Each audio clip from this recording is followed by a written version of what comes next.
শুভেচ্ছা শুভেচ্ছা শুভেচ্ছা। আজকে আপনাদের পড়ে শোনাব অ্যারিস্টটলের পলিটিক্স বই থেকে। বইটি ভাষান্তর করেছেন সর্দার ফজলুল করিম। টি.এস. সেন্ট ক্লেয়ারকৃত ইংরেজি অনুবাদের অনুসরণে বাংলা অনুবাদ। ভূমিকা। অ্যারিস্টটলের আলোচনা প্রাচীন জ্ঞানের সর্বশাখায় বিস্তারিত ছিল। দর্শন, প্রকৃতিবিদ্যা, যুক্তিশাস্ত্র, জীববিদ্যা, মনোবিদ্যা, নীতিশাস্ত্র, রাষ্ট্রনীতি এবং কাব্যরীতি সর্বক্ষেত্রে অ্যারিস্টটলের অবদান রয়েছে। প্রাচীন জ্ঞানের ক্ষেত্রে অ্যারিস্টটল ছিলেন বিশ্বকৌশিক। তখন গবেষণা এবং জ্ঞান সাধনার উপায় অর্থাৎ কলাকৌশল, যন্ত্রপাতি, দৈহিক যাতায়াত আজকের তুলনায় ছিল অনেক অপরিণত এবং সীমাবদ্ধ। সেই দিক থেকে অ্যারিস্টটলের জ্ঞান ও গবেষণার আগ্রহ, উদ্যোগ এবং সাংগঠনিক ক্ষমতা আধুনিকের মনে বিস্ময় সৃষ্টি করে। অ্যারিস্টটলের জীবনের বিস্তারিত পরিচয় না দিয়েও কয়েকটি বৈশিষ্ট্যের কথা উল্লেখ করা যায়। অ্যারিস্টটল জন্মেছিলেন মেসোডোনিয়ার নিকটবর্তী স্টাগিরায় 384 খ্রিস্টপূর্বাব্দে। তার মৃত্যু ঘটে খ্রিস্টপূর্ব 322 সনে। তার পিতা ছিলেন মেসোডোনিয়ার রাজদরবারের একজন চিকিৎসক। চিকিৎসকের পারিবারিক পরিবেশে তার শৈশব ও কৈশোরকালের অতিক্রমণ। প্লেটোর একাডেমিতে এসে তিনি যোগ দেন 17 বছর বয়সে 367 অব্দে। তারপর প্লেটোর মৃত্যু অর্থাৎ 347 খ্রিস্টপূর্বাব্দ পর্যন্ত দীর্ঘ 20 বছর তিনি শিক্ষা লাভ করেন প্লেটোর একাডেমিতে। প্লেটোর মৃত্যুর পরে এথেন্স নগরী ত্যাগ করে তিনি যান এশিয়ার মাইনরের নিকটবর্তী দ্বীপ লেসবসে। সেখানে তিনি গবেষণা করেন সামুদ্রিক জীবজন্তু নিয়ে। পরবর্তী পর্যায়ে রাজকুমার আলেকজান্ডারের গৃহশিক্ষক নিযুক্ত হন। কিন্তু যুবক আলেকজান্ডার সিংহাসনে আরোহণ করে দেশ বিজয়ে বের হলে অ্যারিস্টটল অ্যাথেন্সে প্রত্যাবর্তন করে তার নিজস্ব শিক্ষা প্রতিষ্ঠান লাইসিয়াম প্রতিষ্ঠা করেন খ্রিস্টপূর্ব 335 সনে। প্লেটোর একাডেমির সঙ্গে অ্যারিস্টটলের লাইসিয়ামের চরিত্রে পার্থক্য ছিল। একাডেমির জোর যেখানে ছিল প্রধানত দর্শন, সাহিত্য, কল্পনা এবং বিমূর্ত অঙ্কশাস্ত্রের উপর, সেখানে লাইসিয়ামের জোর ছিল বাস্তব গবেষণার উপর।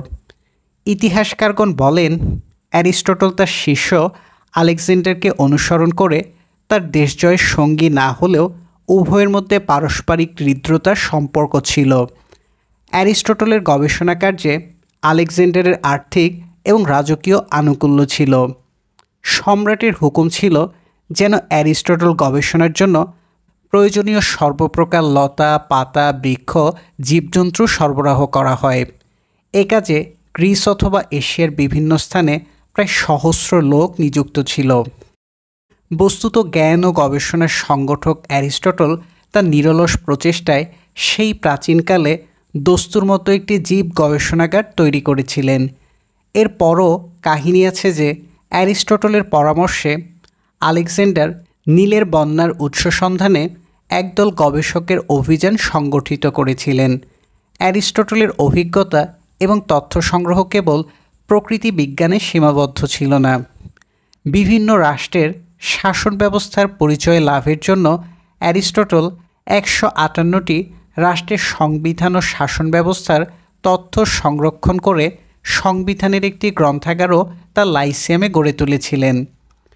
এথেন্স নগরীতে জীবনের অধিকাংশকাল অতিবাহিত করেও অ্যারিস্টটল যে এথেন্সের রাজনৈতিক জীবনকে একজন সমাজবিজ্ঞানীর পর্যবেক্ষণমূলক এবং নিরপেক্ষ দৃষ্টিতে দেখতে পেরেছিলেন, তার মূলে নিশ্চয়ই এই সত্যটি রয়েছে যে অ্যারিস্টটল এথেন্সে জন্মগ্রহণ করেননি। এথেন্সে তিনি ছিলেন বলা চলে বহিরাগত এবং বৈদেশিক। এথেন্সের প্রচলিত নিয়মে অ্যারিস্টটল এথেন্সের নাগরিক হতে পারেননি। তিনি এথেন্সের শাসন পরিচালনায় কোনোভাবে যুক্ত হয়েছেন বলে জানা যায় না। শিক্ষার্থী হিসেবে তিনি প্লেটোর একাডেমিতে যোগদান করেছিলেন এবং শিক্ষক ও গবেষক হিসেবেই তার সমগ্র জীবন তিনি অতিবাহিত করেছেন। অ্যারিস্টটলের মৃত্যুর পরে 2300 বৎসরের অধিক সময় অতিক্রান্ত হয়েছে। জ্ঞানের শাখা তখনকার চাইতে অধিকতরভাবে বিভিন্ন এবং বিশিষ্ট হয়েছে।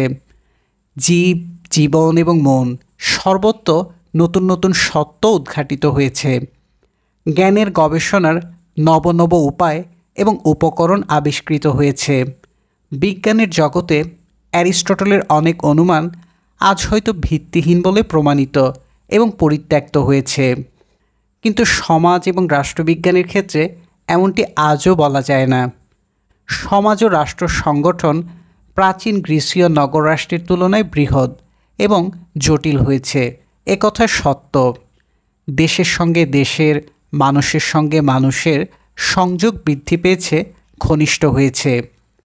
গণনার কম্পিউটার থেকে সাক্ষাৎ যোগাযোগের তার, বেতার, উপগ্রহ এবং দূরচিত্রের উপকরণ আজ সর্বত্র মানুষের নিত্যদিনের সঙ্গী। তথাপি সমাজ সমস্যার সমাধান যে খুব সহজতর হয়েছে এবং সমাজ ও রাষ্ট্র সম্পর্কে অ্যারিস্টটলের অভিমতসমূহ সর্বক্ষেত্রে যে ভিত্তিহীন বা তাৎপর্যহীন হয়ে গেছে এমন বলা যায় না। সেই দিক থেকে বিজ্ঞানের ক্ষেত্রে অ্যারিস্টটল আজ যত না ক্রিয়াশীল, রাষ্ট্র এবং সমাজবিজ্ঞানের ক্ষেত্রে অবশ্যই তার চেয়ে অধিক পরিমাণে ক্রিয়াশীল। সমাজ ও রাষ্ট্রবিজ্ঞানে অ্যারিস্টটলের শ্রেষ্ঠ রচনা নীতিশাস্ত্র এবং রাষ্ট্রনীতি, এথিক্স এবং পলিটিক্স। একে রচনা না বলে আলোচনা বলা উত্তম। গবেষকরা মনে করেন অ্যারিস্টটলের প্রায় সব গ্রন্থই তার লাইসিয়ামে প্রদত্ত আলোচনার সারমর্ম। এদের কোনোটি পুরোদস্তুর কোনো গ্রন্থ নয়। হয়তো অ্যারিস্টটলের নিজের হাতে রচিত লাইসিয়ামে আলোচনা হিসেবে উপস্থাপনার পরিকল্পনা সারসংক্ষেপ, প্রায় ক্ষেত্রে বিস্তারিত ব্যাখ্যা বাদ দিয়ে সিদ্ধান্ত বা অভিমতের উল্লেখ, কিংবা হয়তো লাইসিয়ামের শিষ্যদের হাতে গৃহীত অ্যারিস্টটলের শিক্ষাদানের সারসংক্ষেপ। এখানেই প্লেটোর রচনার সঙ্গে অ্যারিস্টটলের রচনার পার্থক্য। প্রাচীন হলেও প্লেটোর উদ্ধারকৃত রচনা সম্পূর্ণ সাহিত্য। অ্যারিস্টটলের রচনা তার প্রজ্ঞার আভাস মাত্র, পূর্ণ পরিচয় নয়। পলিটিক্স গ্রন্থ সম্পর্কে পণ্ডিতগণের নানা মত। অ্যারিস্টটলের মৃত্যুর 400 বছর পরে পুস্তক আকারে এর প্রকাশ, এতদিন ছিল পাণ্ডুলিপি আকারে। তার অনুসারীগণ এর প্রতিলিপি রক্ষা করেছে। জ্ঞানের ক্ষেত্রে তারা একে ব্যবহার করেছে। বর্তমানে 8টি প্রস্থ বা পুস্তকে এ গ্রন্থ বিভক্ত হিসেবে পাওয়া যায়, কিন্তু এ পুস্তক বিভাগও অ্যারিস্টটল পরবর্তীকালের ঘটনা।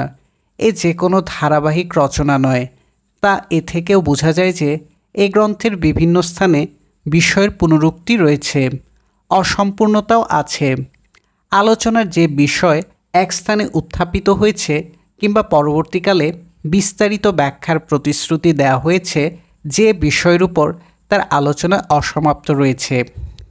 তথাপি পলিটিক্স গ্রন্থের মধ্যে প্রাচীন গ্রিসের রাষ্ট্র এবং সমাজ সংগঠনের, তার জনমানুষের শ্রেণীবিন্যাসের, তার অর্থনীতির, রাষ্ট্রীয় শাসন ব্যবস্থার প্রকারভেদের এবং বিভিন্ন রাষ্ট্রচিন্তাবিদদের যে উল্লেখ এবং তথ্য দেখা যায় এবং মানুষের সমাজ এবং রাষ্ট্রের প্রকৃতি সম্পর্কে যে সুচিন্তিত এবং দার্শনিক অভিমত পাওয়া যায়, তা ওইকালের প্রাচীন অন্য রচনাতে দুর্লভ।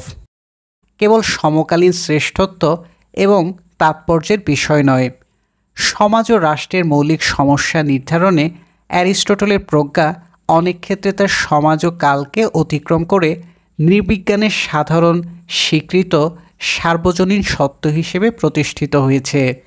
এ কারণে তার এথিক্স এবং পলিটিক্স অদ্যাবধি সমাজ ও রাষ্ট্রবিজ্ঞানী মাত্রেরই কৌতূহল এবং গবেষণার আকর। পলিটিক্স গ্রন্থে রাষ্ট্রের প্রকৃতি, রাষ্ট্রের উদ্ভব, তার উপাদান, রাষ্ট্রের অধিবাসীদের শ্রেণীবিভাগ, তার শাসন ব্যবস্থা, সংবিধান, শাসন ব্যবস্থার প্রকারভেদ, শাসক ও শাসিতের সম্পর্ক, শাসক এবং নাগরিকের সংজ্ঞা, দাস ব্যবস্থার পক্ষে যুক্তি প্রদান, রাষ্ট্রের শাসন ব্যবস্থায় অস্থিরতা, বিদ্রোহ বা বিপ্লবের সম্ভাব্য কারণ, সে কারণ প্রতিরোধের উপায় এই সমস্ত বিষয়ের আলোচনা আছে।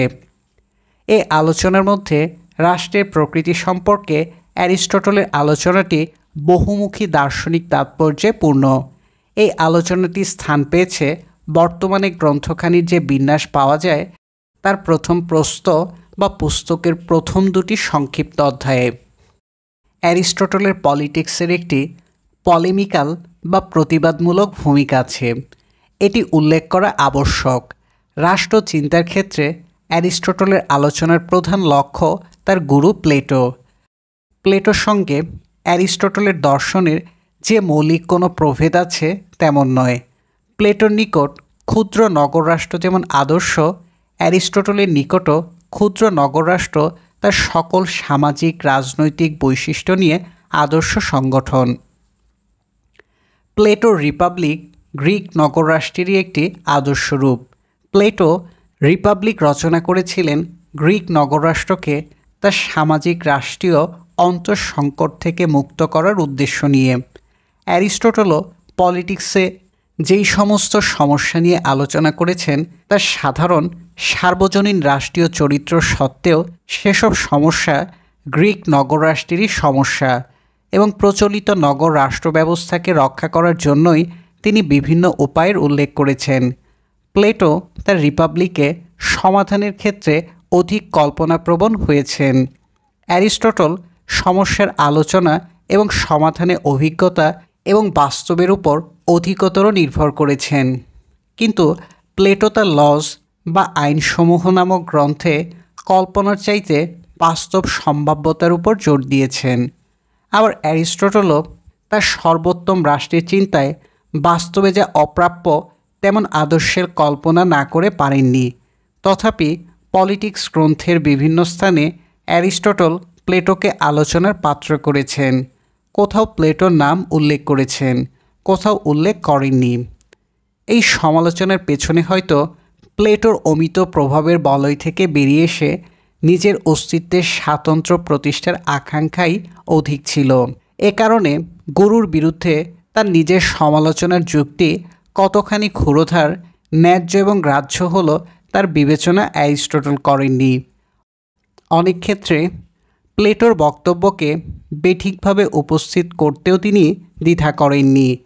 কাজেই মৌলিক পার্থক্যের কারণে নয়, আপন ব্যক্তিত্ব স্থাপনের কারণেই অ্যারিস্টটল প্লেটোকে অনেক ক্ষেত্রে সমালোচনা করেছেন এমন অনুমান করা চলে। পলিটিক্সের প্রথম পুস্তকের প্রথম অধ্যায়ে প্রথম বাক্যটি রাষ্ট্রবিজ্ঞানের, বিশেষ করে রাষ্ট্রের সংজ্ঞার ক্ষেত্রে একটি গভীর তাৎপর্যপূর্ণ বাক্য। প্রথম বাক্যটিকে রাষ্ট্রের একটি সংজ্ঞারূপে উপস্থিত করা হয়েছে। আমাদের নিজেদের পর্যবেক্ষণ এরূপ সাক্ষ্য দেয় যে প্রত্যেকটি রাষ্ট্র হচ্ছে কোনো উত্তম উদ্দেশ্য সাধনের জন্য মানুষের সমবায়ে গঠিত একটি সংস্থা।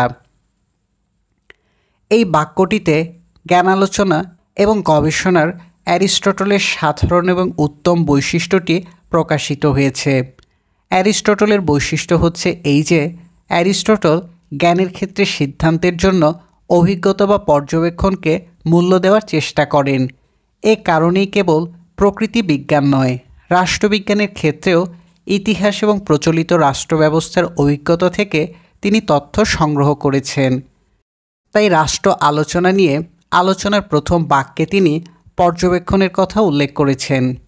এখানে নামের উল্লেখ না থাকলেও প্লেটোকে সামনে রেখে আমরা বাক্যটির মূল্যায়ন করতে পারি। বস্তুত রাষ্ট্রের ক্ষেত্রে এখানে প্লেটোর সঙ্গে অ্যারিস্টটলের গুরুত্বপূর্ণ পার্থক্য। প্লেটোর রাষ্ট্র দর্শনের মূল হচ্ছে রাষ্ট্র নির্বিশেষে আদর্শ। প্লেটোর দর্শনে বাস্তব গুরুত্বপূর্ণ নয়, গুরুত্বপূর্ণ হচ্ছে ভাব বা আদর্শ। তাই রিপাবলিকের একটি বিখ্যাত বাক্য হচ্ছে, the ideal is more real than the real. যা আদর্শ তা বাস্তবের চেয়ে অধিক বাস্তব। প্লেটোর যুক্তি হচ্ছে, আমরা ভাব বা আদর্শ দ্বারা পরিচালিত হই, বাস্তবকে আমরা পরিচালিত করি আদর্শের লক্ষ্যে।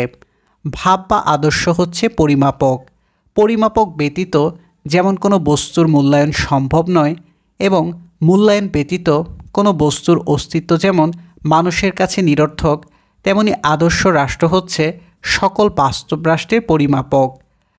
বাস্তব রাষ্ট্র এথেন্স কিংবা স্পার্টা কতখানি ভালো কিংবা মন্দ তা আমরা নির্ধারণ করতে পারি আদর্শ রাষ্ট্রের সঙ্গে তুলনার ভিত্তিতে মাত্র। ভালো রাষ্ট্রের একটি ধারণা বা ভাব আমাদের আছে বলেই একটি বিশেষ রাষ্ট্রকে খারাপ কিংবা ভালো, তত ভালো নয় কিংবা ভালো এইরূপ বলে অভিহিত করি। তাই এই দৃষ্টিকোণ থেকে বস্তুর চাইতে বস্তুর পরিমাপক বড়, অর্থাৎ অধিক গুরুত্বপূর্ণ। বিশেষ রাষ্ট্রের চাইতে আদর্শ রাষ্ট্রের ভাব বড়, ব্যক্তির চাইতে ব্যক্তির মন বড়। ভাববাদ বনাম বস্তুবাদের লড়াইয়ের সূত্রপাত এভাবে প্লেটো থেকেই। তাই রাষ্ট্রের প্রশ্নে রিপাবলিকে সক্রেটিসকে যখন প্রশ্ন করা হলো, তোমার আদর্শ রাষ্ট্র কি কোথাও বাস্তবায়িত হয়েছে কিংবা একে বাস্তবায়িত করা কি সম্ভব, তখন সক্রেটিসের জবাব দিতে অসুবিধা হলো না, তাতে কিছু আসে যায় না। তাহলে আমাদের এই রাষ্ট্র আদর্শ হিসেবে স্বর্গে দীপ্যমান থাকবে।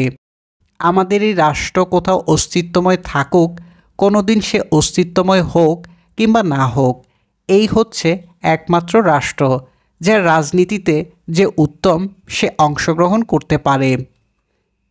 মোট কথা, প্লেটোর দর্শনে কোনো বাস্তব রাষ্ট্রই যথার্থ অর্থে পরিপূর্ণ রাষ্ট্র নয়, কারণ পরিপূর্ণ রাষ্ট্র হচ্ছে আদর্শ রাষ্ট্র।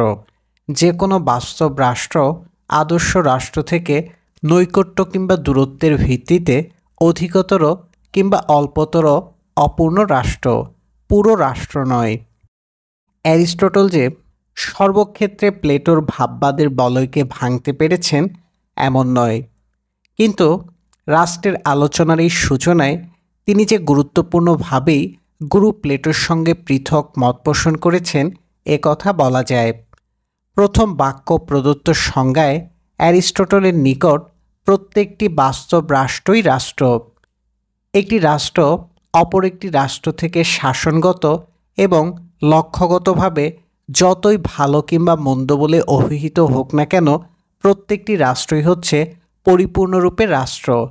এক্ষেত্রে কোনো রাষ্ট্রই কোনো রাষ্ট্রের চাইতে অধিকতর কিংবা অল্পতর রাষ্ট্র নয়, কারণ পর্যবেক্ষণ থেকে আহত তথ্যের সাক্ষ্য হচ্ছে এই যে প্রত্যেকটি রাষ্ট্রই মানুষের সমবায়ে গঠিত এমন একটি সংস্থা যার সাধন করার মতো একটি লক্ষ্য আছে।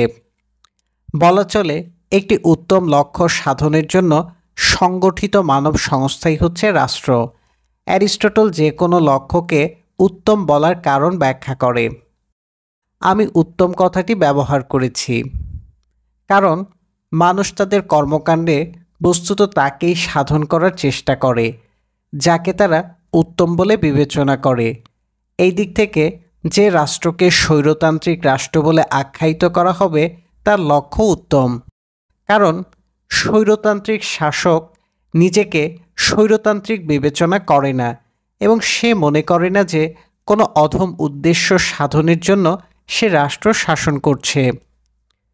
সকল বাস্তব রাষ্ট্রই পুরোপুরি রাষ্ট্র এবং আমাদের পর্যবেক্ষণের এই হচ্ছে সিদ্ধান্ত।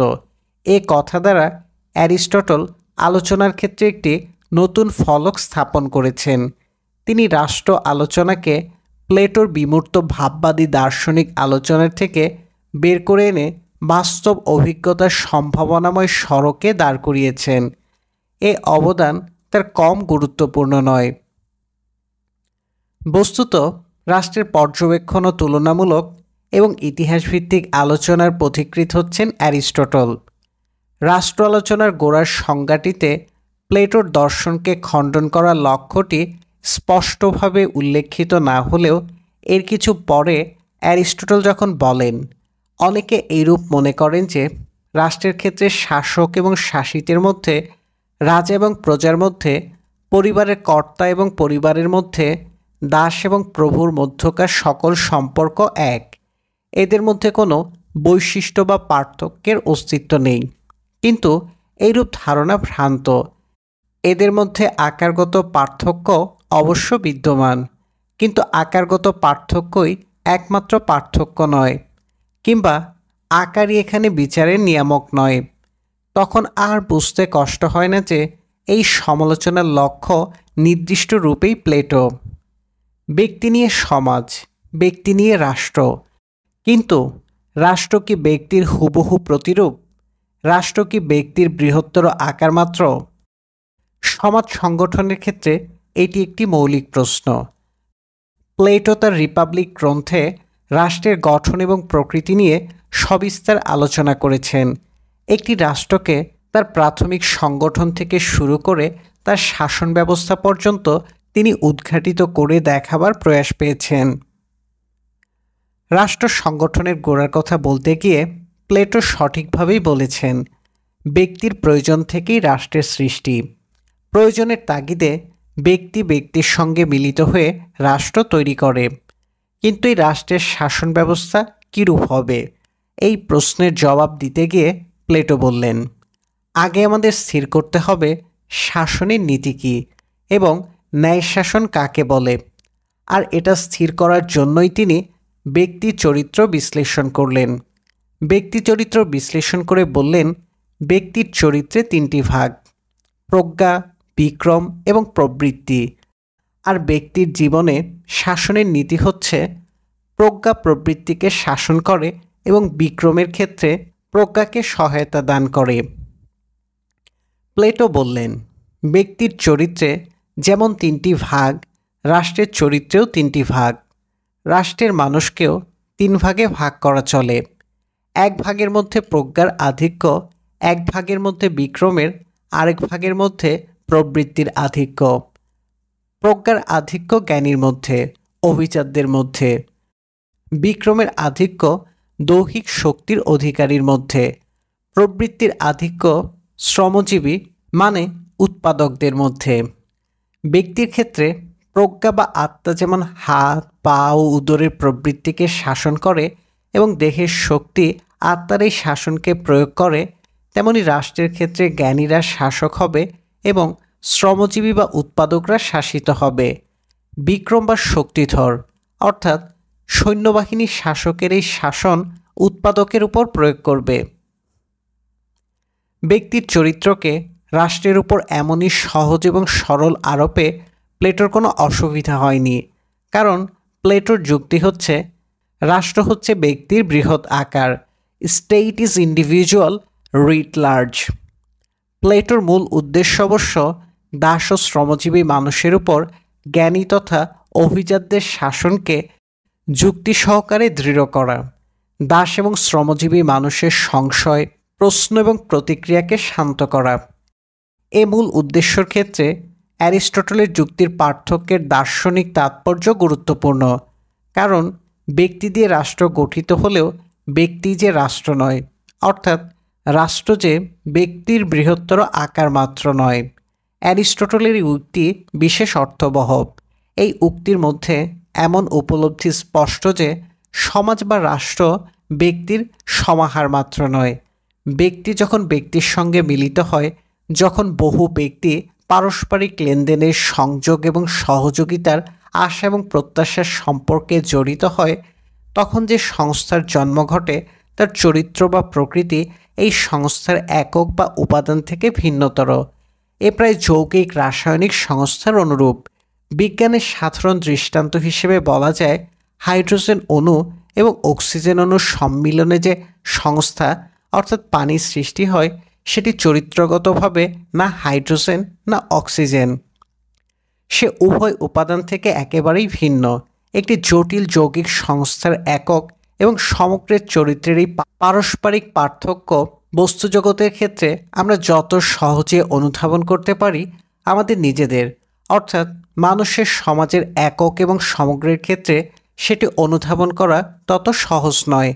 অ্যারিস্টটলের বৈশিষ্ট্য এবং কৃতিত্ব এই যে প্লেটোর পক্ষে এই পার্থক্য অনুধাবন করা যেখানে সম্ভব হয়নি, অ্যারিস্টটল সেখানে এটি নির্দিষ্ট করতে সক্ষম হয়েছেন।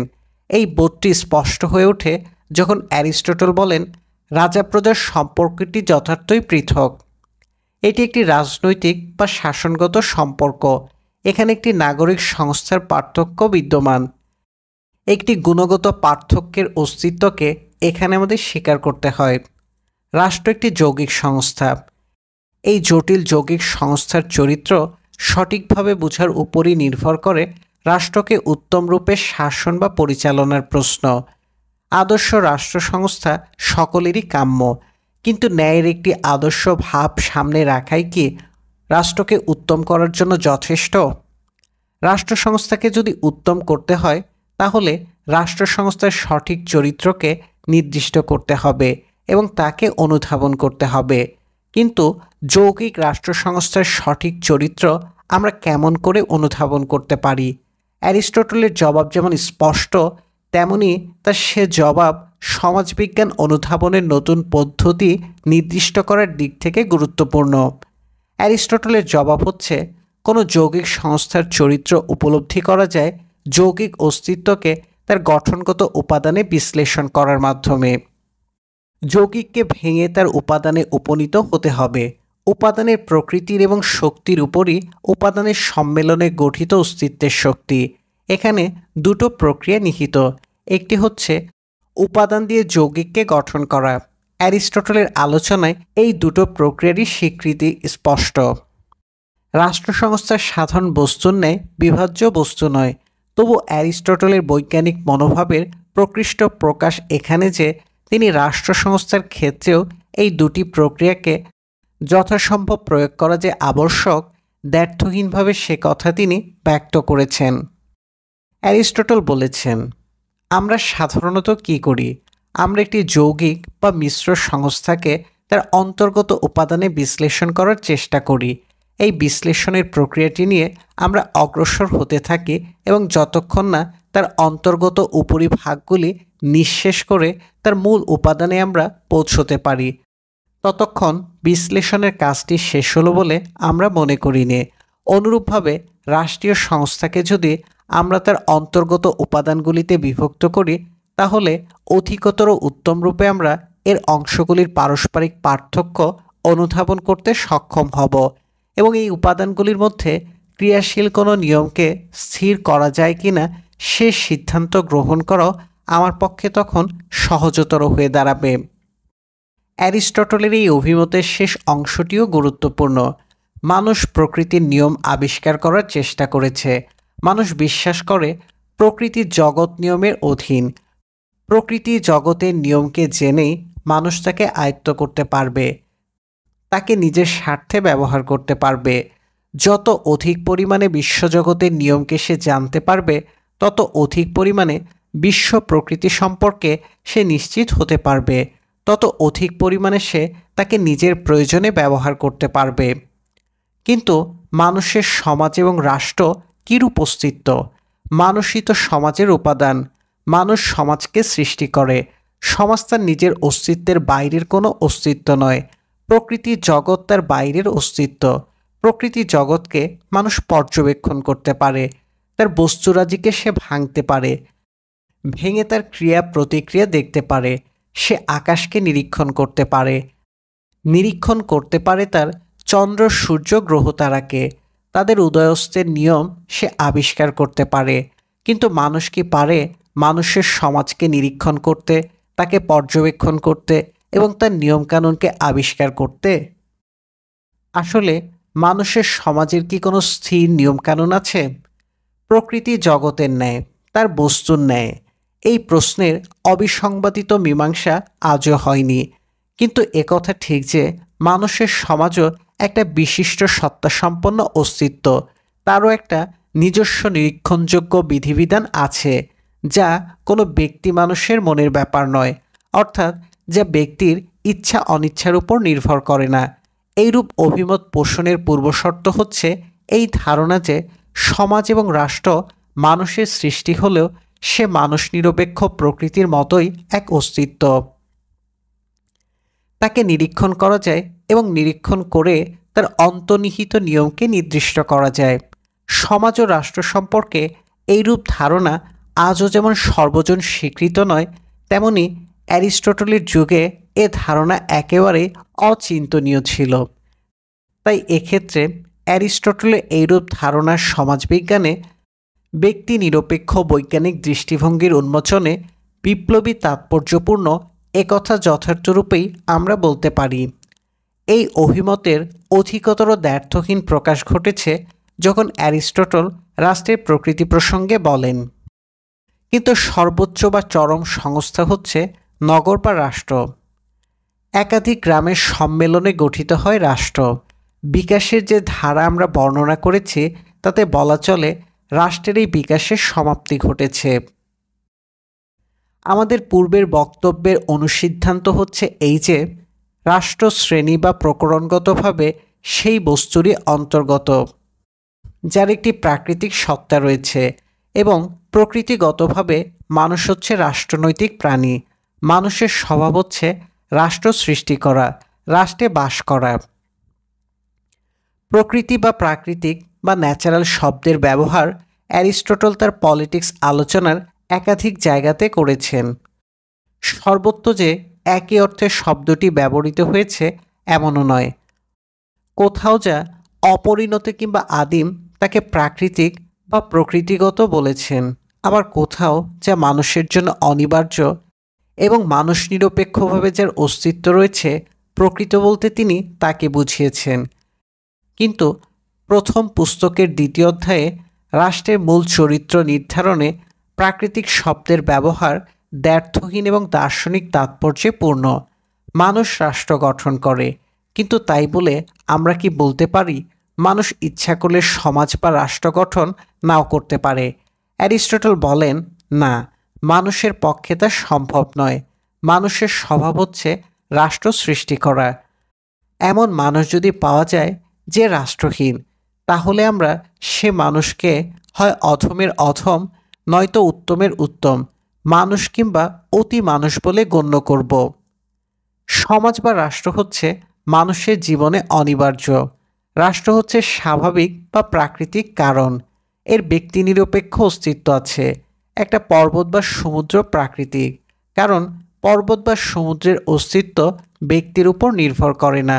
ব্যাখ্যা হিসেবে আমরা বলতে পারি অ্যারিস্টটল এখানে স্বাভাবিক বা ন্যাচারাল বলতে কৃত্রিমের বিপরীত অর্থ বোঝাতে চেয়েছেন। ভাস্করের হাতে তৈরি মূর্তি একদিক থেকে কৃত্রিম বা অপ্রাকৃতিক, কারণ ভাস্করের মূর্তির অস্তিত্ব ভাস্কর নিরপেক্ষ নয়। ভাস্কর ইচ্ছে করলে মূর্তিটি তৈরি করতে পারে, ইচ্ছে করলে নাও করতে পারে, কিন্তু রাষ্ট্র বা সমাজকে মানুষ তৈরি করে বটে। তবু রাষ্ট্র বা সমাজ এমন অস্তিত্ব নয় যাকে মানুষ ইচ্ছে করলে তৈরি নাও করতে পারে, কারণ এ হচ্ছে মানুষের স্বভাবগত বৈশিষ্ট্য। কোনো বস্তু বা সত্তার স্বভাব বা প্রকৃতি বলতে আমরা কি বুঝি? কোনো কিছুর স্বভাব বা প্রকৃতি বলতে আমরা তার চরম পরিণাম বা বিকাশকে বুঝি। মানুষ কিংবা পরিবার কিংবা অপর যা কিছুই হোক না কেন, এদের চরম বিকাশই হচ্ছে এদের স্বভাব। অ্যারিস্টটলের এইরূপ উক্তি বুঝতে আমাদের কষ্ট হয় না। বীজের স্বভাব বৃক্ষ হওয়া, শিশুর স্বভাব মানুষ হওয়া, কিন্তু এমন স্বভাবেরও দুটো দিক আছে। উপযুক্ত আলো হাওয়া মাটিতে বীজ বৃক্ষ হতে বাধ্য। উপযুক্ত পরিচর্যায় শিশু ও প্রাপ্তবয়স্ক মানুষ হতে বাধ্য। উপযুক্ত অবস্থায় মানুষও রাষ্ট্র গঠনে বাধ্য। কিন্তু বীজের বৃক্ষে পরিণত হওয়ার অনিবার্যতা এবং মানুষের রাষ্ট্র গঠনের অনিবার্যতা কি এক? এক্ষেত্রে অ্যারিস্টটলের চিন্তা অস্পষ্ট নয়। এই দুটি অনিবার্যতা এক নয়। বীজের স্বভাব আছে, পশুর স্বভাব আছে, মানুষেরও স্বভাব আছে, কিন্তু পশু ও মানুষের স্বভাবের পার্থক্য এখানে যে মানুষের যুক্তিবোধ আছে, আর এই যুক্তিবোধের কারণে তার প্রকৃতিদত্ত স্বভাবের বিকাশে তার নিজেরও একটি সক্রিয় ভূমিকা আছে। তার স্বভাবের অনিবার্য বিকাশ বটে, তবু ওই বিকাশকে তার বুদ্ধি এবং যুক্তির দ্বারা সে পূর্ণতর বা সহজতর করতে পারে। সমাজ ও রাষ্ট্রের অনিবার্য বিকাশে সমাজ বা রাষ্ট্রের উপাদান তথা মানুষের যে একটি সক্রিয় ভূমিকা বিদ্যমান, এই উপলব্ধির সুস্পষ্ট প্রকাশ ঘটিয়ে অ্যারিস্টটল বলেছেন, আমরা বলবো সমস্ত মানুষের মধ্যেই রাষ্ট্রের এই অংশীদারিত্বের একটি স্বাভাবিক আবেগ বিদ্যমান, এবং যে ব্যক্তি প্রথম রাষ্ট্রকে গঠন করেছে সে অবশ্যই মানবজাতির প্রভূত উপকার সাধন করেছে এবং এই জন্য সে কৃতিত্বের দাবিদার। মানুষের এই ভূমিকার ক্ষেত্রেই এসেছে অ্যারিস্টটলের এই রূপোক্তি। তাছাড়া রাষ্ট্র যে কেবল পরিণাম তা নয়। পরিবার এবং ব্যক্তির পূর্বগামীও হচ্ছে রাষ্ট্র, কারণ সমগ্র হচ্ছে অংশের পুরোগামী। সমগ্রের মধ্যেই অংশের অস্তিত্ব। অ্যারিস্টটলের এইরূপ উক্তির তাৎপর্য এই যে অ্যারিস্টটল সমাজ বা রাষ্ট্রকে কেবল ব্যক্তি নিরপেক্ষ প্রাকৃতিক অস্তিত্ব বলে থামেনি। তেমন হলে রাষ্ট্র উদ্দেশ্যহীন হয়ে যায়। তাহলে প্রাকৃতিক পর্বতের সঙ্গে প্রাকৃতিক রাষ্ট্রের কোনো পার্থক্য থাকে না। কিন্তু রাষ্ট্র হচ্ছে মানুষের সমবায়ে গঠিত সংস্থা, এবং যেহেতু মানুষই রাষ্ট্র গঠন করে, সে কারণে রাষ্ট্রের ভাব যদি সূচনাতেই তার মনে না থাকে, তাহলে মানুষের পক্ষে রাষ্ট্র গঠন সম্ভব হতে পারে না। ভাস্কর মূর্তি তৈরি করে, পরিপূর্ণ মূর্তিটি তার কাজের শেষ পরিণতি, কিন্তু মূর্তিটির ধারণা যদি সূচনাতে তার মনে না থাকে, তাহলে মূর্তি হিসাবে প্রস্তরখণ্ডের পরিণামও অসম্ভব হয়ে পড়ে। একদিক থেকে রাষ্ট্র যেমন শেষ, তেমনই সূচনাও বটে। তাছাড়া রাষ্ট্র হচ্ছে একটি সমগ্র সত্তা, ব্যক্তি হচ্ছে তার উপাদান। সমাজের মধ্যেই ব্যক্তির অস্তিত্ব, সমাজের বাইরে ব্যক্তির কোনো যথার্থ অস্তিত্ব অকল্পনীয়। এ কারণে বলা চলে সমাজ বা রাষ্ট্র ব্যক্তির পূর্বগামী। উপরের আলোচনাতে একটি কথা প্রকাশের চেষ্টা করা হয়েছে যে পলিটিক্স গ্রন্থের প্রথম দুইটি অধ্যায়ের কয়েকটি উক্তি বিশেষ দার্শনিক তাৎপর্যপূর্ণ। অ্যারিস্টটল সমাজ ও রাষ্ট্রের মধ্যে এই দুই অধ্যায়ের কিংবা সমগ্র পলিটিক্স গ্রন্থে কোনো সুস্পষ্ট পার্থক্য নির্দিষ্ট করেননি। শৃঙ্খলাবদ্ধ সমাজই রাষ্ট্র, আর তাই রাষ্ট্রের বাইরে তিনি মানুষের অস্তিত্ব কল্পনা করতে পারেননি। সমাজবিজ্ঞানের আধুনিক বিকাশের বৈশিষ্ট্য এই যে সমাজ এবং রাষ্ট্র এক নয়। মানুষের জীবনের বিকাশের এক পর্যায়ে রাষ্ট্র সংগঠনের উৎপত্তি। রাষ্ট্র মানুষের স্বভাবের প্রকাশ বটে, কিন্তু রাষ্ট্রের বাইরে মানুষের অস্তিত্ব অকল্পনীয় নয়। রাষ্ট্র বলতে আধুনিককালে প্রধানত দণ্ড প্রয়োগের ক্ষমতাসম্পন্ন শাসনকে বোঝায়। এইরূপ সংগঠন ছাড়াও সামাজিক জীবন মানুষ হয়তো এক সময় যাপন করেছে, কারণ রাষ্ট্র বলতে বিভিন্ন বিভাগে সংগঠিত যে শাসন ব্যবস্থা বোঝায়, সেরূপ জটিল সংগঠন প্রকৃতির উপর এককালে একান্তভাবে নির্ভরশীল অসহায় মানুষের বিকাশ প্রক্রিয়ার আদিতে ছিল। এরূপ কল্পনা করা চলে না। তাছাড়া রাষ্ট্র বলতে যেরূপ জবরদস্তি সূচক একটি ব্যবস্থা বোঝায়, অন্তত যে কোনো রাষ্ট্রের কেন্দ্রবিন্দু যেখানে জবরদস্তি, সেখানে বিকাশমান মানুষ তার জীবনের ভবিষ্যতে কোন পর্যায়ে জবরদস্তি ব্যতি রেখে যুক্তির ভিত্তিতে পরস্পরের সঙ্গে যৌথ সামাজিক জীবন যাপন করতে পারবে না, এমনও কল্পনা করার কারণ নেই। কিন্তু বড় কথা এই নয় যে অ্যারিস্টটল সমাজ ও রাষ্ট্রের মধ্যে কোনো পার্থক্য নির্দিষ্ট করেননি। বড় কথা এই যে অ্যারিস্টটল সঠিকভাবে চিহ্নিত করেছেন যে সমাজ ও ব্যক্তির পারস্পরিক সম্পর্ক হচ্ছে একটি দ্বৈত সম্পর্ক, যেখানে সমাজ যেমন অনিবার্য, তেমনি সে মানুষের সক্রিয় উদ্যোগেরও সৃষ্টি। সে যেমন প্রাকৃতিক, তেমনি সে মানবিক। প্রকৃতি যেমন তাকে তৈরি করে, সেও প্রকৃতিকে তেমনই তৈরি করে।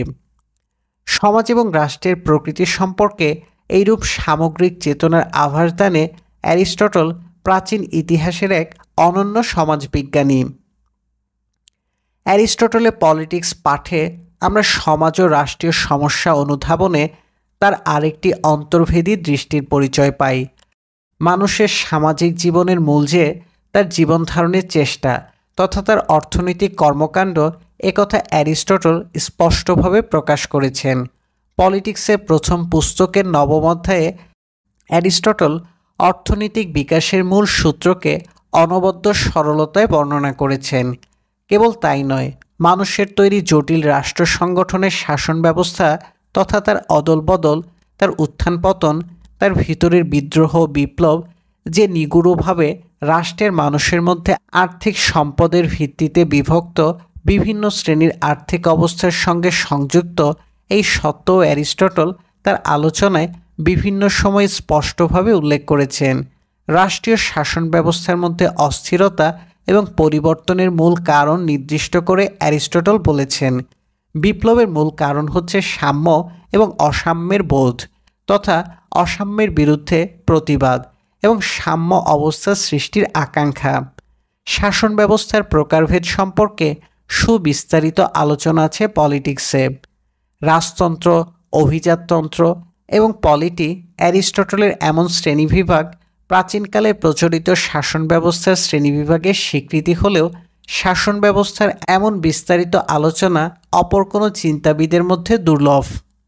এবং শাসন ব্যবস্থার এই শ্রেণীবিভাগের ক্ষেত্রেও অ্যারিস্টটল গুরুত্ব দিয়েছেন শাসকের সংখ্যার স্বল্পতা কিংবা আধিক্যের উপর নয়। অ্যারিস্টটল গুরুত্ব দিয়েছেন শাসকদের অর্থনৈতিক অবস্থার উপর। তাই গণতন্ত্রের ব্যাখ্যা প্রসঙ্গে অ্যারিস্টটল বলেছেন, গণ তথা ডিমস সংখ্যায় যেমন অধিক তেমনি তারা দরিদ্র। তাই গণতন্ত্র বললে দরিদ্রদের শাসন বুঝাই সঙ্গত। এমন যদি হয় যে একটি রাষ্ট্রে দরিদ্রের সংখ্যা কম কিন্তু তারাই তার শাসক, তাহলে এই শাসনকে শাসকের সংখ্যালব্ধতার কারণে কতিপয়তন্ত্র বলে আখ্যায়িত করা হয়। কিন্তু একে শাসকদের অর্থনৈতিক অবস্থার কারণে যথার্থই গণতন্ত্র বলে আখ্যায়িত করা উচিত।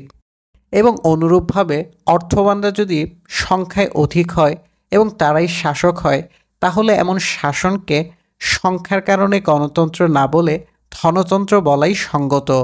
অ্যারিস্টটলের নিজের কথায়, মনে করা যাক একটি নগরীতে 1300 নাগরিক আছে।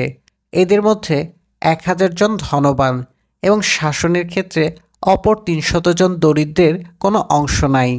এই 300 জন স্বাধীন নাগরিক, অপরদের সঙ্গে ধনের ক্ষেত্র ব্যতীত তারা সমান। এমন ক্ষেত্রে কারো বলা উচিত নয় যে 1300 এই নগরীর ব্যবস্থা হচ্ছে গণতান্ত্রিক। অপরদিকে মনে করা যাক যারা দরিদ্র তারা সংখ্যায় অল্প, তথাপি তারা শাসন ক্ষমতা দখল করেছে এবং সংখ্যায় অধিক যে ধনবান তাদের উপর শাসন করছে। এমন ক্ষেত্রেও ধনবানদের যদি শাসনে আদৌ কোনো অংশ দেয়া না হয়, তাহলে এ ব্যবস্থাকেও কতিপয়তন্ত্র বলা সঙ্গত হবে না। আমাদের বরঞ্চ একথা বলাই সঙ্গত যে দরিদ্রগণ যেখানে সার্বভৌম সেখানকার ব্যবস্থা হচ্ছে গণতন্ত্র এবং ধনবানগণ যেখানে সার্বভৌম সেখানকার ব্যবস্থা হচ্ছে কতিপয়তন্ত্র। অবশ্য বাস্তবে যে বিষয়টিকে আমরা দেখি সে হচ্ছে এই যে দরিদ্রগণ সংখ্যায় অধিক এবং ধনিকগণ সংখ্যায় অল্প। অধিক হচ্ছে দরিদ্র, অল্প হচ্ছে ধনিক। কাজেই গণতান্ত্রিক ব্যবস্থা হবে সেটি যেখানে ধনী নাগরিকদের মধ্যে যারা দরিদ্র তারা তাদের সংখ্যার আধিক্যের শক্তিতে নগরীর সরকার পরিচালনা করে, এবং কতিপয়তন্ত্র হচ্ছে সেই ব্যবস্থা যেখানে সংখ্যায় অধিক এবং অভিজাতদের হাতে সরকার পরিচালনা ন্যস্ত থাকে। আধুনিক রাষ্ট্রবিজ্ঞানীগণ অ্যারিস্টটলের কালজয়ী অবদানের মধ্যে আইনের শাসনের উপর তার গুরুত্ব প্রদানকে অন্যতম অবদান বলে বিবেচনা করেন। এই মূল্যায়নটি যথার্থ। কোন শাসন উত্তম এ আলোচনাও পলিটিক্সের একটি গুরুত্বপূর্ণ আলোচনা। একের শাসন, কতিপয়ের শাসন না বহুর শাসন? প্রথমে অ্যারিস্টটল এইরূপ বিভিন্ন প্রকার শাসনের গুণগানের আলোচনা করেছেন, কিন্তু অন্তিমে তিনি বলেছেন যে এক, কতিপয় কিংবা বহুজন এরা জ্ঞানী, গুণী, মহানুভব যাই হোক না কেন এরা ব্যক্তি, এবং এক, কতিপয় কিংবা বহুকে যদি রাষ্ট্রের সার্বভৌম বলা হয় তাহলে তা হবে ব্যক্তির সার্বভৌমত্ব। কিন্তু রাষ্ট্রে সার্বভৌম শক্তি হওয়া উচিত আইনের, ব্যক্তির নয়। কারণ ব্যক্তির মধ্যে আবেগ, ইচ্ছা, অনিচ্ছা আছে। ব্যক্তির শাসন হচ্ছে আবেগের তথা প্রবৃত্তির শাসন, কিন্তু আইনের শাসন মানে যুক্তির শাসন। অ্যারিস্টটলের এই যুক্তি মানুষের রাষ্ট্রবদ্ধ জীবনের এক চিরন্তন লক্ষ্যকে নির্দিষ্ট করেছে। রাষ্ট্র নির্বিশেষে আধুনিক মানুষের নিত্যদিনের সংগ্রাম হচ্ছে ব্যক্তি বনাম আইনের শাসনের সংগ্রাম। মানুষের রাষ্ট্রীয় জীবনের লক্ষ্য হচ্ছে ক্রমাধিক পরিমাণে ব্যক্তির শাসনের স্থলে আইনের শাসনের প্রতিষ্ঠা। ন্যায়ের দাবি হচ্ছে শাসিত হওয়ার পরিণামের চেয়ে অধিকতর শাসক কেউ হবে না। শাসনের ক্ষেত্রে পালাক্রমে সকলেরই সুযোগ থাকতে হবে। পালাক্রমে শাসনের কথা হচ্ছে আইনের কথা। এ থেকে আমরা বলতে পারি আইনের শাসনই অধিকতর কাম্য, কোনো একজন নাগরিকের শাসন নয়। কাজেই যিনি বলেন আইনের শাসন করা উচিত তিনি দেবতা এবং যুক্তিকেই শাসক হতে বলেন। অপর কাউকে নয়, কিন্তু যিনি কোনো মানুষকে শাসক বানাতে চান তিনি তার দ্বারা একটি বন্য জন্তুকে আমন্ত্রণ করে আনেন। কারণ মানুষের প্রকৃতি বন্য জন্তুর মতো, প্রবল আবেগ শাসক এবং মানুষের মধ্যে সর্বোত্তমকে পর্যন্ত ভ্রান্ত পথে পরিচালিত করে, কিন্তু আইনের মধ্যে আবেগশূন্য যুক্তির অধিষ্ঠান। আইন যেখানে শাসন করে না সেখানে কোনো শাসন ব্যবস্থার অস্তিত্ব থাকে না। সকলের উপরই আইনের শাসন থাকা আবশ্যক। অ্যারিস্টটল যে একটি বৈজ্ঞানিক নিরপেক্ষ দৃষ্টিভঙ্গি সহকারে রাষ্ট্রের সকল রোগব্যাধি তথা সমস্যাকে পর্যবেক্ষণ করার প্রয়াস পেয়েছেন, এর সত্য তার বিভিন্ন শাসন ব্যবস্থার স্থায়িত্ব এবং পরিবর্তনের আলোচনাতে সমধিক প্রকাশিত হয়েছে। সংবিধান বা শাসন ব্যবস্থার প্রকারভেদ আছে, কিন্তু যে কোনো শাসন ব্যবস্থারই তো ইচ্ছে হচ্ছে টিকে থাকার। সেই দিক থেকে যে কোনো শাসন ব্যবস্থা কী প্রকারে অধিকতর দীর্ঘ জীবন লাভ করতে পারে তাই হচ্ছে প্রকার নির্বিশেষে সকল শাসন ব্যবস্থা এবং তার শাসকদের উদ্বেগের বিষয়। চিকিৎসকের সন্তান অ্যারিস্টটল এক্ষেত্রে চিকিৎসকের একটি নিরাবেগ এবং নৈবেত্তিক দৃষ্টিভঙ্গি নিয়ে প্রত্যেক প্রকার শাসন ব্যবস্থার মধ্যকার বিকার তথা অস্থিরতা এবং বিদ্রোহ বিপ্লব পরিবর্তনের মূল কারণ চিহ্নিত করার চেষ্টা করেছেন, এবং চিকিৎসক যেমন রোগের ভালো মন্দ বিচার না করে তার সহজ কঠিন প্রত্যেক প্রকার রোগীর রোগের নিরাময়পত্র দান করেন, একেবারে অনুরূপভাবে অ্যারিস্টটল রাজতন্ত্র, কতিপয়তন্ত্র কিংবা গণতন্ত্র প্রত্যেক প্রকার শাসন ব্যবস্থার অস্থিরতা ও বিপ্লবের কারণ নির্দেশ করেছেন। তার নির্দিষ্ট কারণসমূহ কেবল প্রাচীন গ্রিসের রাষ্ট্রসমূহের বিশিষ্টতার মধ্যে সীমাবদ্ধ থাকেনি। সেই সকল কারণ আমাদের আধুনিক রাষ্ট্রীয় জীবনের বিদ্রোহ বিপ্লবেও প্রকৃষ্টভাবে কার্যরত। অ্যারিস্টটলের পলিটিক্সের পঞ্চম পুস্তকের পুরো আলোচনাটি ব্যয়িত হয়েছে রাষ্ট্রের অস্থিরতা তথা বিপ্লবের বিশ্লেষণের উপর। এটিকে যথার্থভাবে অ্যারিস্টটলের বিপ্লব তত্ত্ব বলে অভিহিত করা চলে। রাষ্ট্রে যে কোনো প্রকার পরিবর্তন এবং অস্থিরতার এমন সূক্ষ্ম এবং বিস্তারিত আলোচনা কেবল প্রাচীনকালের ক্ষেত্রে নয়, আধুনিক কালেও বিরল। এই সমস্যার আলোচনা শুরু করতে গিয়ে অ্যারিস্টটল কাল নির্বিশেষে মানুষের জীবনের প্রবাহমান বোধের প্রকাশ করে বলেন, রাষ্ট্রের অন্তর্দ্বন্দ্বের মূলে সাধারণ কারণ হচ্ছে অসাম্য। কারণ মানুষ যাকে ন্যায়সঙ্গত এবং সমান বলে বিবেচনা করে তার ভিত্তিতে তারা বিভক্ত হয়ে পড়ে। দুই রকম সমতা আছে, এর একটি হচ্ছে সংখ্যাগত সমতা, অপরটি হচ্ছে মান তথা গুণগত সমতা। কেবল যে শ্রেণীগত বা রাষ্ট্রের নাগরিকদের মধ্যে অর্থনৈতিক এবং রাজনৈতিক অসাম্য বিপ্লবের উৎস হিসেবে কাজ করে তাই নয়, স্থায়ীভাবে একই রাষ্ট্রের বিভিন্ন অংশের মধ্যে যদি উন্নতির বৈষম্য ঘটে তবে সে বৈষম্যও যে রাষ্ট্রের রাজনৈতিক পরিবর্তনের কারণ হতে পারে তারও অতি স্পষ্ট আভাস দিয়ে অ্যারিস্টটল বলেন। অনেক সময়ে ভৌগোলিক কারণেও অন্তর্দ্বন্দ্ব দেখা দেয়। রাষ্ট্রের ভৌগোলিক বিন্যাস রাষ্ট্রের ঐক্যের অনুকূল না হতে পারে, কথা আমরা জানি। যুদ্ধের মধ্যে অনেক সময় নদী কিংবা অপর কোনো জলস্রোত পারাপারের কারণে সৈন্যরা বিভক্ত হয়ে পড়ে। রাজনীতির ক্ষেত্রেও সেইরূপ বিভিন্নতা থেকে বিভাগের সৃষ্টি হয়। 1947 খ্রিস্টাব্দে বিষম গঠনে পাকিস্তান রাষ্ট্রের সৃষ্টি হয় এবং তার ঐতিহাসিক পরিণাম যে অ্যারিস্টটলের এই বিশ্লেষণের একটি বাস্তব দৃষ্টান্ত সে কথা বলার অপেক্ষা রাখে না।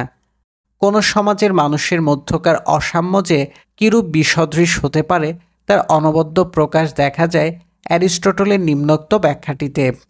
সমাজের অপর অংশের তুলনায় বিষম বিকাশ কিভাবে বিপ্লবাত্মক পরিবর্তনের কারণ হতে পারে তার দৃষ্টান্ত আমাদের দেহের সঙ্গে তুলনাক্রমে দেওয়া চলে। দেহ বিভিন্ন অংশ নিয়ে গঠিত এবং যাতে সমগ্রের উপযুক্ত ভারসাম্য বিনষ্ট হতে না পারে এবং দেহ বিকল হয়ে না যেতে পারে, সেই জন্য সকল অংশের বৃদ্ধিকে আনুপাতিক হতে হয়। বিষম অবস্থা দাঁড়ায় তখন যখন 1 ফুট উঁচু দেহতে 1 গজ লম্বা পা গজিয়ে যায়, কিংবা দেহের কোনো অংশে মানুষের পশুর অঙ্গ প্রত্যঙ্গ উদ্ভূত হতে থাকে। অ্যারিস্টটল রাষ্ট্রীয় জীবনের পরিবর্তনকে অস্বীকার করেননি, বরঞ্চ সমাজ ও রাষ্ট্রীয় জীবনে বিকাশ এবং পরিবর্তন যে প্রকৃতির মতোই প্রাকৃতিক বা স্বাভাবিক তা পলিটিক্সের আলোচনাতে স্পষ্টভাবেই প্রকাশিত হয়েছে। কিন্তু শাসক বা শাসন ব্যবস্থার মানবিক অপর এক স্বভাবও যে পরিবর্তনকে নিবৃত্ত করার চেষ্টা করার, তাও তিনি রাষ্ট্রবিজ্ঞানী তথা রাষ্ট্র চিকিৎসক হিসেবে স্বীকার করেছেন এবং প্রত্যেক ব্যবস্থার বিকারের নিরাময়ের জন্য তিনি নিরাময়পত্র প্রদান করেছেন। কোনো চিকিৎসকই মনে করেন না তার রোগী অমর কিংবা তার নিরাময়পত্র তার রোগীর রোগকে চিরতরে নির্মূল করবে। এ কেবল রোগীর বেঁচে থাকার প্রয়াসে সাহায্য করা। একই কথা অ্যারিস্টটলের ক্ষেত্রে সত্য। এমন যে স্বৈরতন্ত্র, যে শাসন ব্যবস্থা সবচাইতে বেশি রোগগ্রস্ত, ব্যক্তিকেন্দ্রিক, আইনবিহীন এবং অনিবার্যভাবে স্বল্পায়ু, তার ক্ষেত্রেও অ্যারিস্টটল নিরাময়পত্র দান করেছেন। তার সে নিরাময়পত্র পাঠে পাঠকমাত্রের মনে যেমন কৌতুক রসের সৃষ্টি হয়, তেমনি তা রাষ্ট্রবিজ্ঞানী অ্যারিস্টটলের অন্তর্ভেদী দৃষ্টির পরিচয়ের প্রকাশ করে। স্বৈরশাসক জ্ঞানীগুণীকে বরদাস্ত করে না, তাদের সকলকে সে নির্বাসিত করে। ঘরে ঘরে সে গুপ্তচর বপন করে। সভা সম্মেলন অর্থাৎ নাগরিকদের মধ্যে চিন্তার আদান প্রদানকে নিষিদ্ধ করে এবং নাগরিকদের সর্বদা সে এমন আর্থিক দৈন্য এবং সর্বগ্রাসী পরিশ্রমে আবদ্ধ রাখে যেন তারা নিজেদের ক্ষুণ্ণিবৃত্তির বাইরে শাসন এবং শাসকের বিষয়ে কোনো চিন্তা করতে এবং তার প্রকাশ ঘটাতে সক্ষম না হয়। স্বৈরশাসনকে দীর্ঘস্থায়ী করার দুটি উপায় বা নীতির কথা আমরা উল্লেখ করতে পারি। উপায় দুটি বিভিন্ন। আমি বরঞ্চ প্রথমে সনাতন উপায়টি নিয়েই আলোচনা করব, কারণ শাসনের এই নীতিটি অধিক সংখ্যক স্বৈর শাসকই অনুসরণ করেছে। করিন্থয়ের পেরিয়ান্ডার নাকি এর প্রয়োগের বেশ কিছু কৌশল পরিবর্তন করেছিলেন, তবে পারস্য সরকারের নিকট থেকেও এর অনেক দৃষ্টান্ত পাওয়া যায়। এখানে আমরা স্বৈরশাসনকে রক্ষা করার পুরাতন সকল কৌশলের ইঙ্গিত পাই। এদের অন্তর্গত নীতিমালাগুলো হচ্ছে এইরূপ: মাথাগুলোকে ছেঁটে ফেলো এবং স্বাধীন চেতাদের সরিয়ে দাও, এবং সামাজিক বা সাংস্কৃতিক কোনো উপলক্ষে সম্মেলন বা সমিতিতে জনতাকে মিলিত হতে দিও না, কারণ এই স্থানগুলো স্বাধীন চিন্ততা এবং আত্মবিশ্বাসের জন্মকেন্দ্র, এবং এই দুটি ব্যাপারেই স্বৈরশাসককে সতর্ক থাকতে হবে। বিদ্যালয় বা শিক্ষালাভের প্রতিষ্ঠানও তৈরি হতে দিও না, এবং এমন ব্যবস্থা গ্রহণ করো যেন প্রজাবৃন্দ পরস্পরকে ঘনিষ্ঠভাবে জ্ঞাত হতে না পারে, কারণ পরিচয়ের ভিত্তিতেই তারা আত্মবিশ্বাস তৈরি করে। স্বৈর শাসকের জন্য আরেকটি সনাতন উপদেশের কথাও শোনা যায়।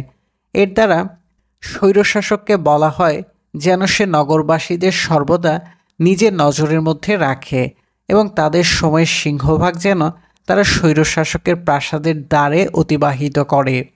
অনুরূপভাবে স্বৈরশাসকের উচিত হবে তার প্রজাবৃন্দ কী বলছে কিংবা করছে তার প্রতিটি বিষয় সম্পর্কে অবগত হওয়ার চেষ্টা করা।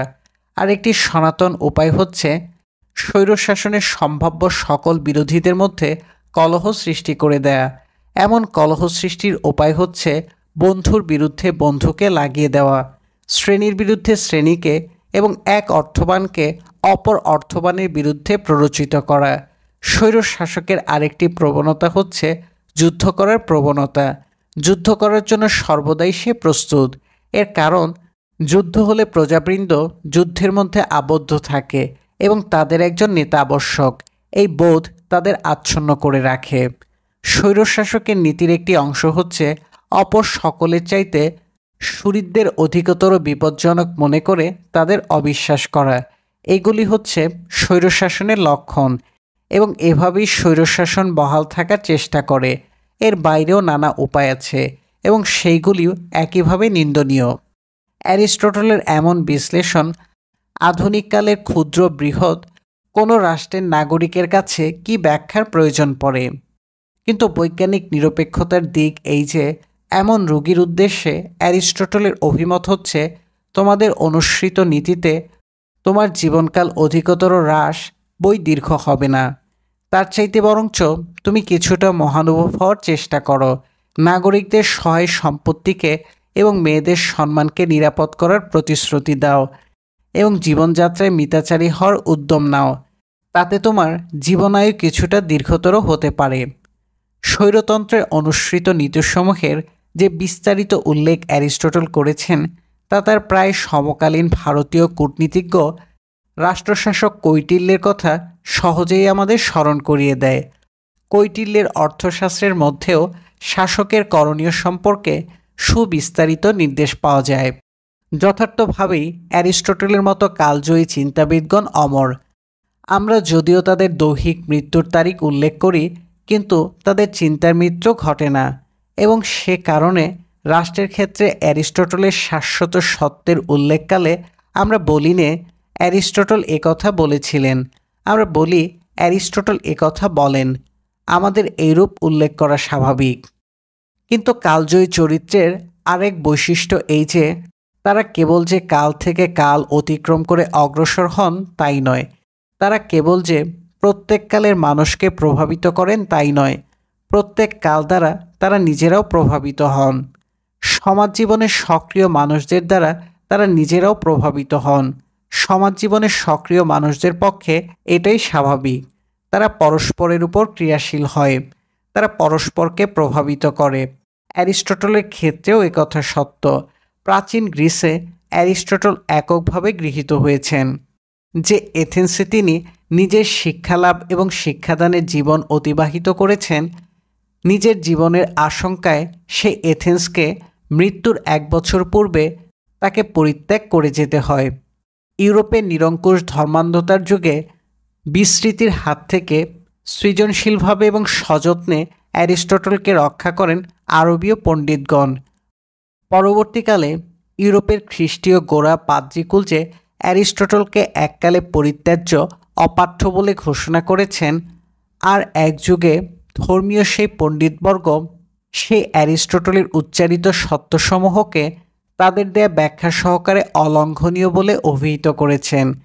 তাদের ব্যাখ্যাত অ্যারিস্টটলকে কেউ অমান্য এবং অস্বীকার করলে তাকে তারা পাপী বলে অভিযুক্ত এবং বিচার করেছেন।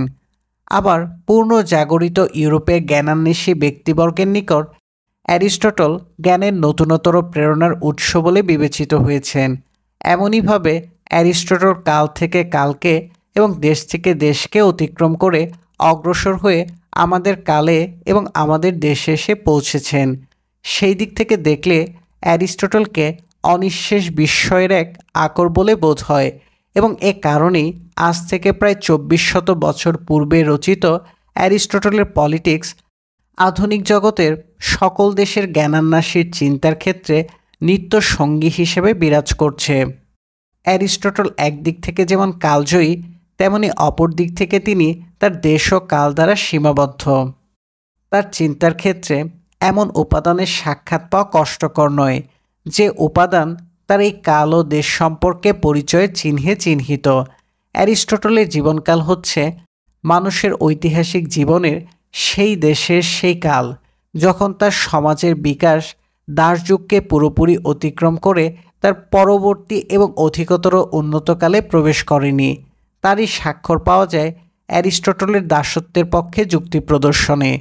অ্যারিস্টটলের সময়ে যে দাসত্বের বিরুদ্ধে অগ্রসর চিন্তাবিদদের সমালোচনামূলক বক্তব্য উপস্থিত হতে শুরু করেনি তা নয়, কিন্তু অ্যারিস্টটল তার আর্থিক এবং সমাজগত অবস্থানে ছিলেন প্রচলিত সমাজের সমাজপতিদের অন্তর্গত। চিকিৎসকের সন্তান হলেও অ্যারিস্টটল ছিলেন রাজার চিকিৎসকের সন্তান। পণ্ডিত হলেও অ্যারিস্টটল ছিলেন প্রধানত দাসদের শ্রমের উপর প্রতিষ্ঠিত এথেন্সের শাসন ও সভ্যতারই পণ্ডিত এবং চিন্তাবিদ। তাই অ্যারিস্টটলের নিজের তত্ত্বমতেই প্রতিষ্ঠিত সেই সমাজ ও শাসন ব্যবস্থাকে টিকিয়ে রাখার চেষ্টা হচ্ছে তার শাসক ও প্রধানদের পক্ষে স্বাভাবিক। অ্যারিস্টটলের মতো পণ্ডিতদের পক্ষে দাসত্বের সমর্থনে যুক্তি প্রদানকে এই দৃষ্টিকোণ থেকে আমাদের দেখা আবশ্যক দেশ ও কালের পরিপ্রেক্ষিতে। এবং এই দিক থেকে দেখলে এই দুর্বলতাকে আর অস্বাভাবিক ভাবার কারণ থাকে না। কালজয়ী চিন্তাবিদ মানে এই নয় যে কালজয়ী চিন্তাবিদ তার জীবনের সর্বক্ষেত্রেই তার কালকে জয় করেছেন, তাকে অতিক্রম করেছেন। সর্বক্ষেত্রেই যিনি এইরূপ জয় করতে পারেন তিনি আর মানবিক থাকেন না। মানুষ সেই মানুষকে নিয়েই গর্ববোধ করতে চায়, যে মানুষ নানা সীমাবদ্ধতার মধ্যেও কোনো কোনো ক্ষেত্রে নিজের সচেতন চেষ্টায় তার দেশ ও কালের সীমাকে অতিক্রম করে মানুষের অসীম দিগন্ত বিস্তারী বিকাশমান জীবনকে দূরের দৃষ্টি দিয়ে দেখার চেষ্টা করেন। তার এই দৃষ্টিই তার উত্তরপুরুষকে নিজের কালকে অতিক্রম করার চেষ্টায় অনুপ্রাণিত করে। অ্যারিস্টটলের পলিটিক্সের সবিস্তার ব্যাখ্যা দেওয়া এই স্বল্প পরিসর ভূমিকার উদ্দেশ্য নয়। অ্যারিস্টটলের পলিটিক্সকে সহজভাবে পাঠ্য হিসেবে বাংলা ভাষার পাঠকদের সামনে উপস্থিত করাই বর্তমান অনুবাদ প্রয়াসের লক্ষ্য। বর্তমান অনুবাদকে অনুবাদক যথাসাধ্য প্রাঞ্জল করার চেষ্টা করেছেন। অনুবাদের মূল ভিত্তি পেঙ্গুইন প্রকাশনের মাধ্যমে 1962 সনে প্রকাশিত A.S. সিনক্লেয়ারকৃত অ্যারিস্টটলের পলিটিক্সের ইংরেজি অনুবাদ।